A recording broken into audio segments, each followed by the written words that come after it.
Salam əziz izləyicilər, hər birinizi xoş gördük. Bugün sizinlə 4-cü bölmənin artıq 1-ci fəslinin, daha 4-cü bölmənin 1-ci fəslinin mətnini işləyəcəyik. Bu mətndə bizdən nə istəyəcək? Gəlin bunu da artıq mavi rəngdə yazaq, çünki bölməmiz mavidir. Deməli, niyə belə deyirik bölməsidir və ilk məsələ bizim qədim Yunan sözləridir. İlk mətnimiz. Qədim Yunanistan haqqında nə bilirsiniz? Qədim Yunan alimlərinin qəhrəmanları tanıyırsınızmı? Qədim Yunan bu şifahi sualdır. Müəllimə bunu sizə mətndən əvvəl verəcək. Ona görə Yunanistan haqqında bilə də bilərsiniz, bilməyə də bilərsiniz. Çünki bu üsul BİBÖ üsuluna əsaslanır. Bilirəm, istəyirəm bilim, bilirəm, istəyirəm bilim, öyrəndim məsələsinə. Yəni siz bilməsəniz belə müəllimə sizə kömək edəcək və mətnin axırında siz Yunanistan haqqında bir neçə məlumatı öyrənəcəksiniz. Bəlkə də bildiklərinizi də təkrarlayacaqsınız. Ona görə birinci sual şifahi suallar siyahısına daxil olur. Mətni oxumuşam mən. Mətndə nədən bəhs edir? Mətndə qədim Yunan sözləri, qədim Yunanistanda bu sözlərin yaranması, mənşəyi haqqında bir neçə məlumat verib, gimnaziya haqqında danışıb, lisey haqqında danışıb və akademiya haqqında danışıb. Vaxt itirmədən biz suallarımıza keçirik. Nə anladın? Deyir, mətni istinad etməklə fikirlərin doğru və ya yanlış olduğunu müəyyən edin.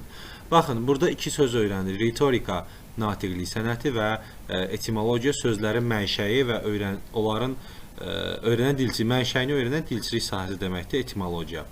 Mətni istinad etməklə fikirlərin doğru və ya yanlış olduğunu müəyyən edin. Bir çox elm sahələri qədim Yunanistanda yaranmışdır. Elm sahələri, gəlin belə deyək, elm sahələri haqqında, yaranması haqqında məlumat yoxdur burada. Burada fiziki hazırlıqdan söhbət gedir. Burada gimnaziyanın yaranmasından söhbət gedir. Musiqi dərslərin keçirildiyi, müəyyən dərslərin keçirildiyindən söhbət gedir. Amma yaranması haqqında məlumat yoxdur. Ona görə biz bunu burada götürməyik. Amma gimnaziyada yalnız fizik tərbiyə məşğul olurlar. Bu yanlışdır. Baxın, yanlış. Yanlış. Çünki orada həm də digər dərslər keçirdilər. Qızların yeni təhsil hüququ var idi. Xeyr, yanlışdır, yox idi. Yanlış. Aristotelin yaratdığı məktəb sonları isə doğru. Doğru. Böyük Yunan və Platon həm də idmançı idi. Bəli, Olimpiya çempionu olmuşdu. Doğru. Bu sual qalır ki, bir çox elm sahələri qədim Yunanistanda yaranmışdır. Baxın, elm sahələrindən yenə edirəm, söhbət getmir.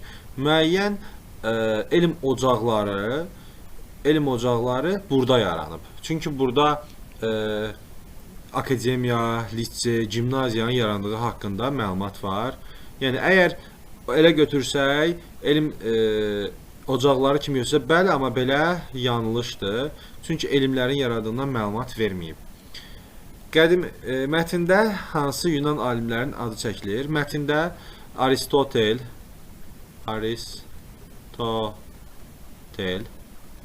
Platonun adı çəkilir. Aristotel lisey yaratmışdı. Daha doğrusu Aristotel, baxaq burada, Aristotel burada yaradır deyəsən. Platon akademiya yaradır, Aristotel lisey yaradır. Deməli, Aristotel lisey yaradır, Platon akademiya yaradır. Akademiya. Deməli, akademiya ilk ali təhsil ocağı idi. Lisey isə ali təhsil deyildi. Ali təhsildən bir alt səviyyə idi. Biri də özdə bunların yerləşdiyi əraziyə görə adları verilmişdi. Niyə edirəm? Bu da şifahi sualdır. Yəqin ki, dərsə danışmışsınız bunu. Mətnin müəllif oxucuya hansı fikri çatdırmaq istəyir? Hansı fikri çatdırmaq istəyir? Sözlərin mənşəyini çatdırmaq istəyir. Sözlərin necə yarandığını, necə yarandığını çatdırmaq istəyir.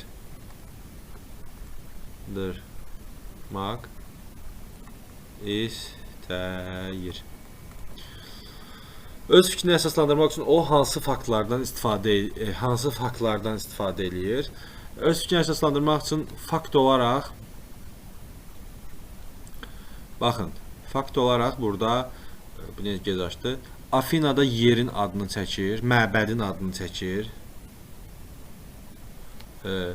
Tarixi yerlərin, tarixi yerlərin və tarixi şəxsiyyətlərin adlarını qeyd edir.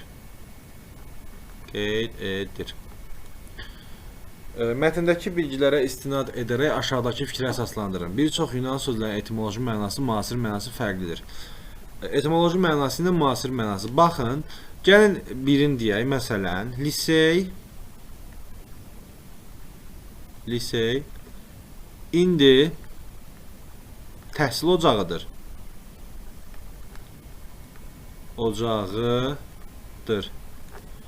Qədim zamanlarda məbəd adı olan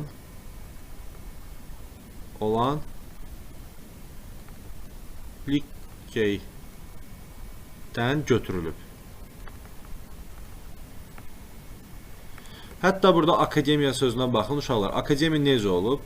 Afina şəhəri akademinin, baxın, akademinin adını daşıyan səfalı bir təpəcik. O akademiya indi ali təhsil mərkəzidir, amma o vaxt bir təpənin adı akademiya idi. Orada təhsil keçirdilər, artıq o da akademiyaya çevrilib. Sizcə nə üçün yazdılar qızlar gimnaziyada? Çünki gimnaziyada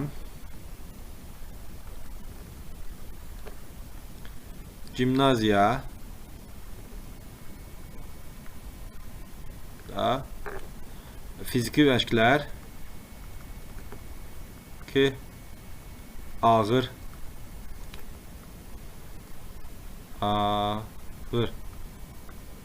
məşqlər keçirilirdi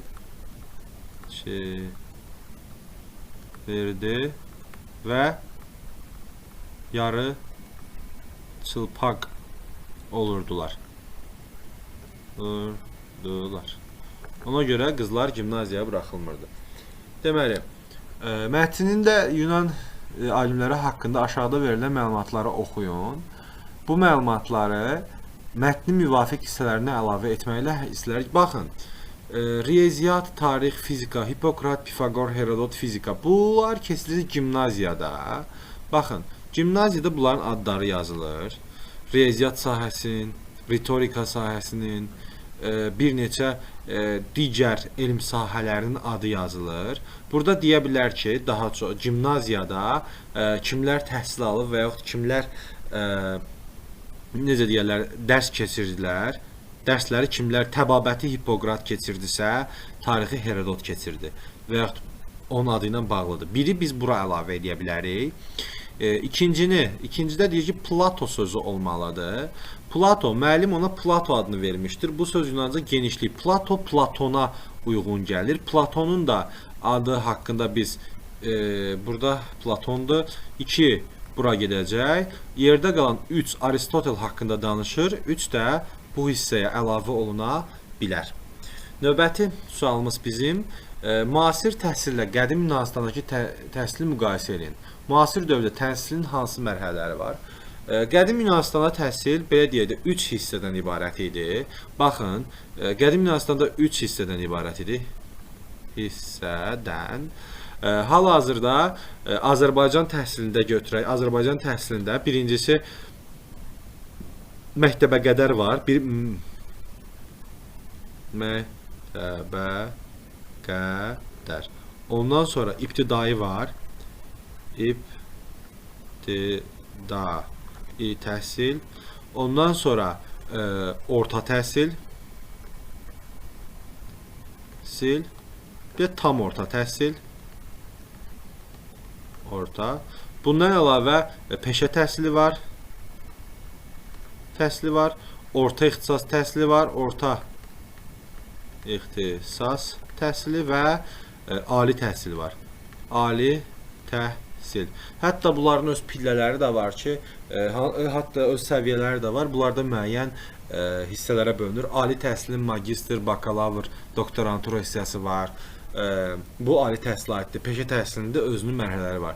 Orada bildiyimiz kimi gimnaziya, lisey və akademiya isə burada artıq məktəb, universitet. İkisi də əslində bizdə də gimnaziya, liseylər var, amma hamısı birləşir, məktəb funksiyasını oynayır. Bir də ali təhsil ünsiyyət. Bu mərhələlərdir. Ona görə məktəblər və ali təhsil müəssisələri olaraq bizdə demək olar ki, 2 yerə bölünür. Orta kolleclər də var. Gəlin burada teatr mətnini dinləyək.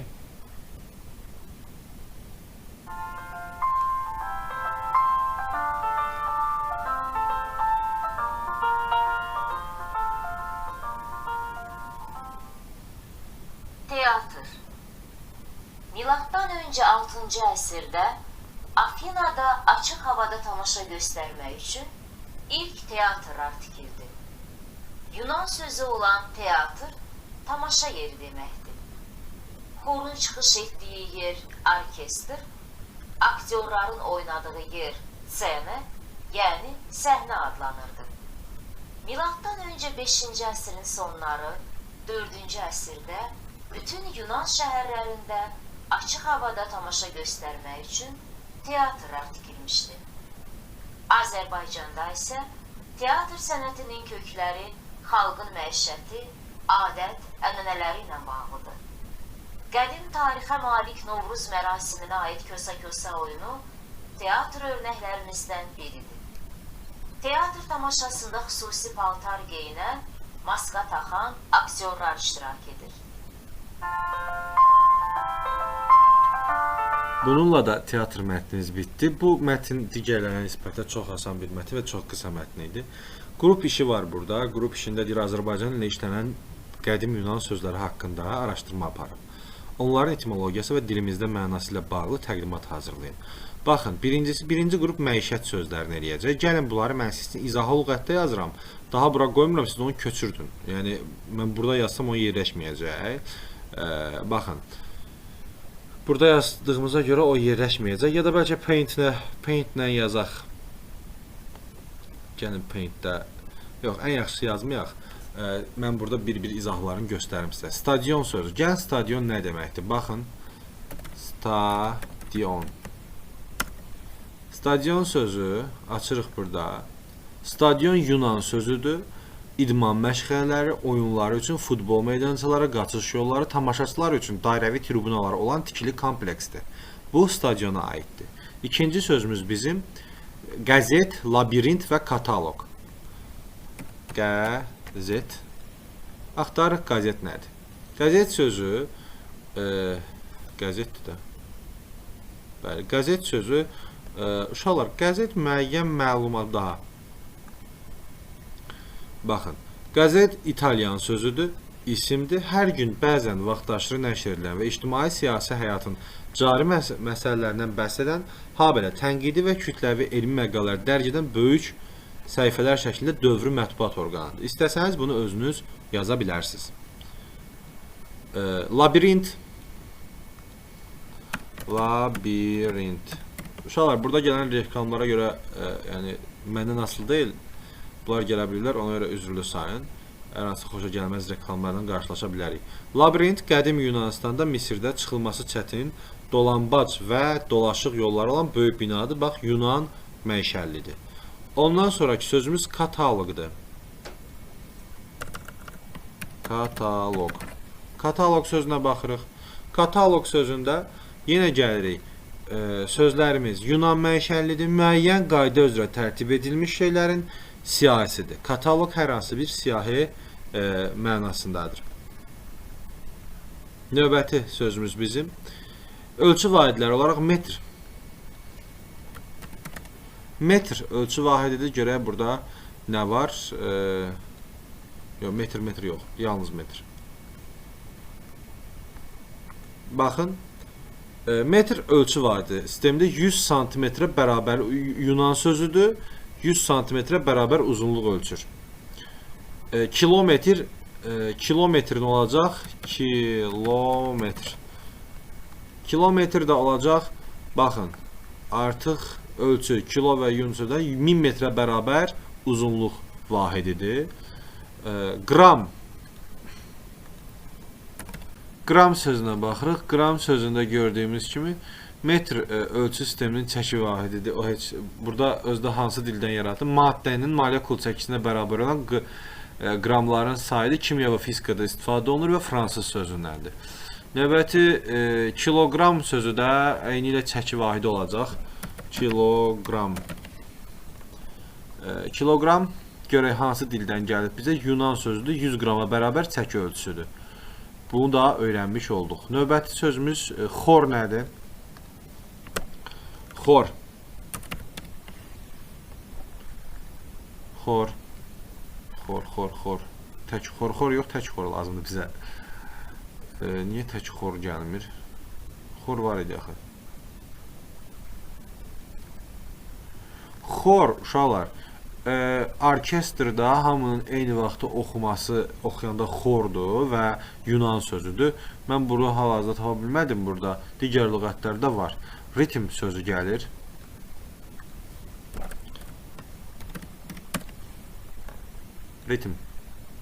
Ritm sözü baxın uşaqlar. Ritm sözü Yunan sözüdür. Bir şeyin bu və ya başqa şəkildə növbələnməsidir. Müntəzəmlik deməkdir.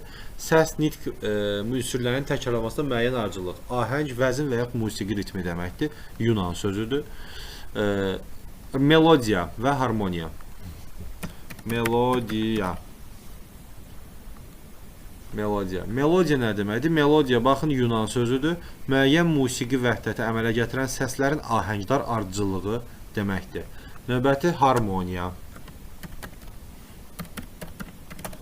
Harmoniya nədir? Harmoniya Yunan sözüdür. Musiqi nəzəriyyəsinin akkordların düzlüğüsünün musiqinin ümumi inkişafında onların qarşılıqlı əlaqəsini şərh edən bölməsinə harmoniya deyirlər.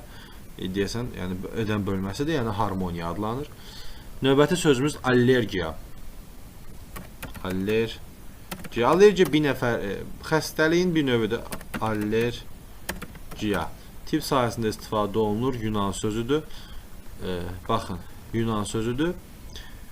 Bəzi şeylərə həssaslığın nəticəsində korlanması xəstəliyidir. Buna allergiya deyirlər. Növbəti sözümüz analiz.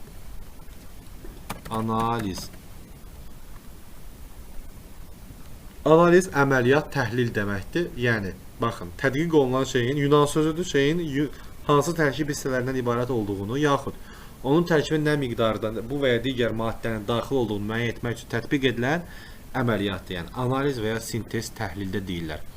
Sonra, aptek və diaqnoz. Apteki bilirsiniz yəqin ki, aptek, yəni dərman məhsullarının satıldığı yer olacaq. Bu, Yunan sözüdür. Əczaxana, dərman məhsullarının satıldığı yerdir. Bir də diaqnoz. Diaqnoz nədir? Diaqnoz xəstələrə ilkin verilən məlumat kimidir. Baxın, xəstənin hər tərəfli müayinə nəticəsində onun xəstənin müəyyən edilməsi. Bu, diaqnoz qoyulması deməkdir. Bütün izahları verdim sizə. Məndən incəyəcəksiniz ki, müəllim yazmadınız. Burada yer yox idi. Siz o videonu saxlayıb sözləri köçürə bilərsiniz.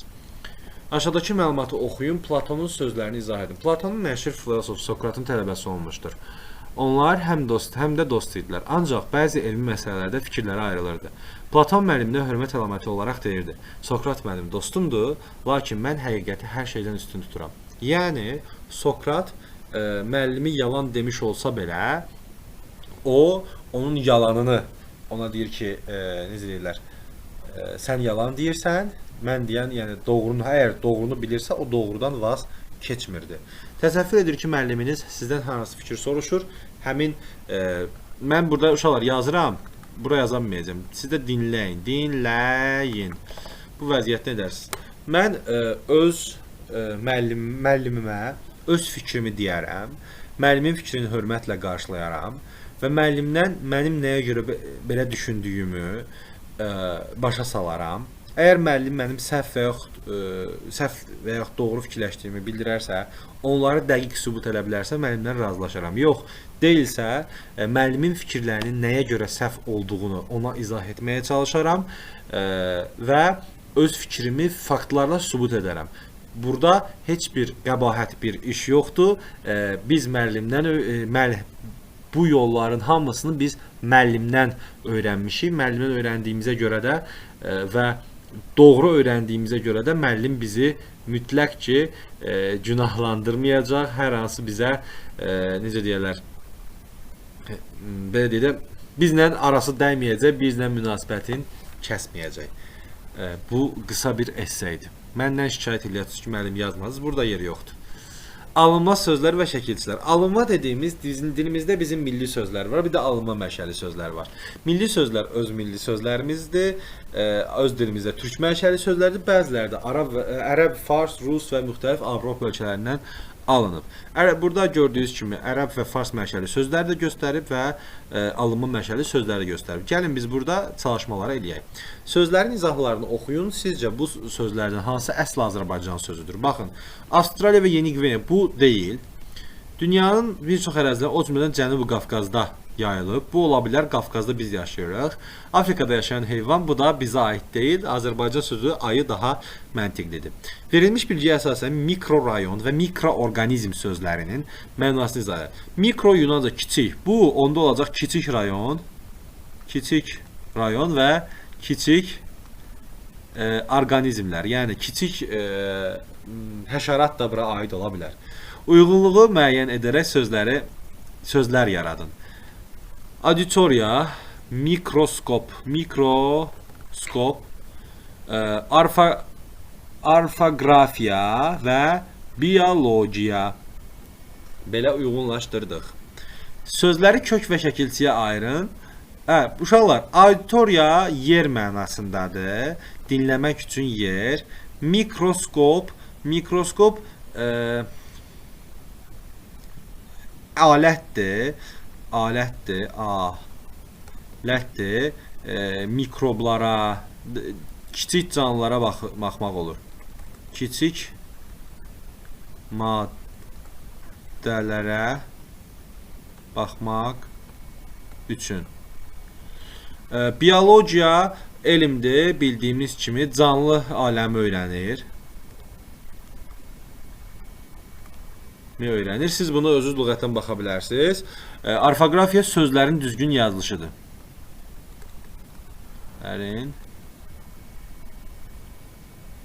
Düzgün yazılışı. Baxın, qabağında yazıb həyat və elm. Həyat elmi canlı aləmi öyrənir. Kiçik baxmaq, kiçik maddələrə baxmaq, düzgün yazılış. Sözləri kök və şəkilçiyə ayırın. Şəkilçilər qoşulduğu sözlərin mənasını dəyişir. Baxın, xəstə, xana, yeməkxana şəkilçisi məkan bildirir. Şöhrət, pərəst, xəyal, pərəst, şöhrəti və xəyalı sevən adam. Şöhrət və xəyalı sevən adam. Çaydan, güldan, qab mənası. Qab mənalı sözlər yaradır. Dilimizdə bəzi şəkillər başqa dillərdən alınıb. Yəni gördüyünüz kimi bu kimi sözlər, bu kimi şəkilçilər bir cür yazılan şəkilçilərdir və bunlar alınma şəkilçilər sayılırlar. Sözləri kök və şəkilçiyə ayırıb yazın. Həmin şəkilçilər 2, 4 yoxsa bir cür yazılması mənəcək. Balıqçı 4 cür.